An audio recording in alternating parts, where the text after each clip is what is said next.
आवडी चॅनेलवरून सर्वांना नमस्कार. भारतीय संस्कृतीप्रमाणे व परंपरेप्रमाणे मराठी महिन्यातील अधिक मास याला शुद्ध भाषेत धोंडा महिना म्हणतात. हा धोंडा नसतो तर हा एक औचित्यपूर्ण महिना असतो.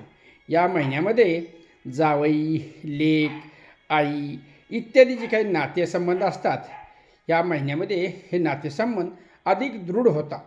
तर कसे पहा, आता माझी भाची, तिची कन्या म्हणजेच आमची मॅडमची लेक असं समजूया आणि समजतात.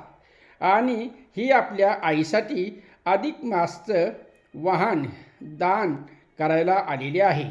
तर पहा, सर्वसाधारण या ठिकाणी या टिपॉयवर समई आहे, साखर आहे, हळदी कुंकवाची चौरंगी आहे.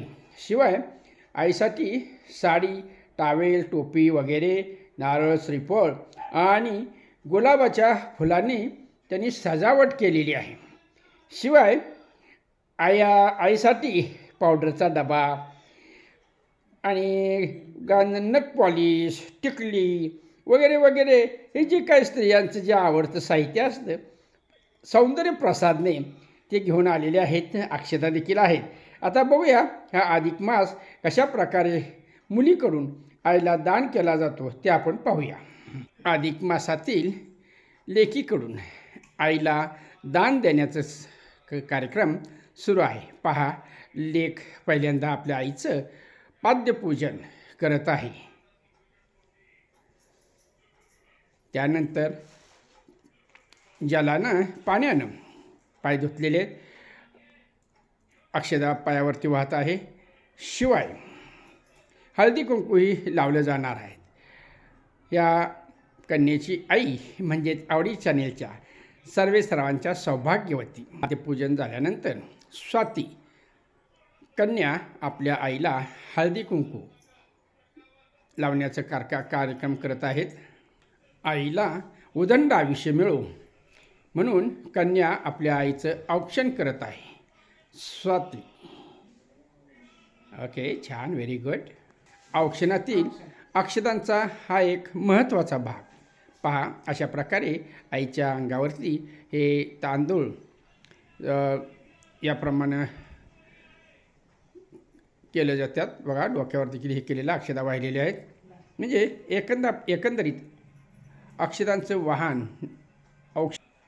त्यानंतर लेकीनं आपल्या आईची ओटी भरलेली आहे. पहा, त्याच्यामध्ये साड्या आहे, श्रीफळ आहे, आणखी जे काही ओटीचं साहित्य असतं ते सर्व साहित्य तिनं आईच्या ओटीमध्ये ठेवलेलं आहे. तर अशा प्रकारे अक्षता वाहण्याचं काम श्रीफळावरती चालू आहे. एकंदरीत अधिक मासातील हा आनंदभरा उत्सव, शिवाय नातेसंबंध दृढ करण्याचा हा एक उत्सव आहे अधिक मास. अधिक मासाला स्त्रियांच्या बाबतीत, जावयांच्या बाबतीत अनन्यसाधारण महत्त्व आहे. एक प्रकारचं हे एकमेकाविषयीचं प्रेमाचं प्रतीक आहे. कन्येनं आपल्या आईच्या केसामध्ये गुलाबाचं फूल, प्रेमाचं प्रतीक, तिनं केसामध्ये गुंफलेलं आहे. रीती परंपरेनुसार कन्या आपल्या आईला केस विंचरण्यासाठी कंगवा, नख पॉलिश, टिकली आणि पावडरचा डबा देत आहे आणि आपल्या आईचं दर्शन घेऊन आशीर्वाद घेत आहे. ओके, छान, बेस्ट लक तुम्हाला. आई देखील आपल्या लेकीला हळदी कुंकू, त्याचप्रमाणे भाचीला मामीकडून हळदी कुंकू आहे. या दोघीही आपले नातेसंबंध अधिक दृढ करण्याच्या हेतूने या ठिकाणी आलेले आहेत. असंच यांचं प्रेम, अखंड प्रेम राहू हीच मी परमेश्वरचरणी प्रार्थना करतो. भाची देखील आपल्या मामीचा आशीर्वाद घेत आहे. लेकीनं आपल्या आईला नट्टापट्टा करण्यासाठी छोटासा आरसा दिलेला आहे. आरशाशिवाय महिलांचं काही चालतच नाही. ओके, छान, धन्यवाद. त्या प्रकारे तोंड गोड करण्याचा कार्यक्रम सुरू आहे. ठीक आहे, साखर एकमेकीच्या तोंडामध्ये घातलेली आहे. त्यानंतर आपली आई आपल्या लेकीला फुलाची पाकळी, तिला एक प्रेमाची भेट म्हणून वस्तुरूपाऐवजी ती थोडी रक्कम तिच्या स्वाधीन करत आहे. तिनं त्याच्यामध्ये नवीन जोडवी करावी किंवा अन्य काही दागिना करावा या उद्देशानं ती फुलाची पाकळी म्हणून थोडीशी रक्कम आपल्या लेकीच्या हातात देत आहे. त्याबद्दल तिलाही धन्यवाद देऊया. अशा प्रकारे उत्कृष्ट हा अधिक मासाचा कार्यक्रम आवडी पॅलेसच्या मध्ये संपन्न झाला आहे.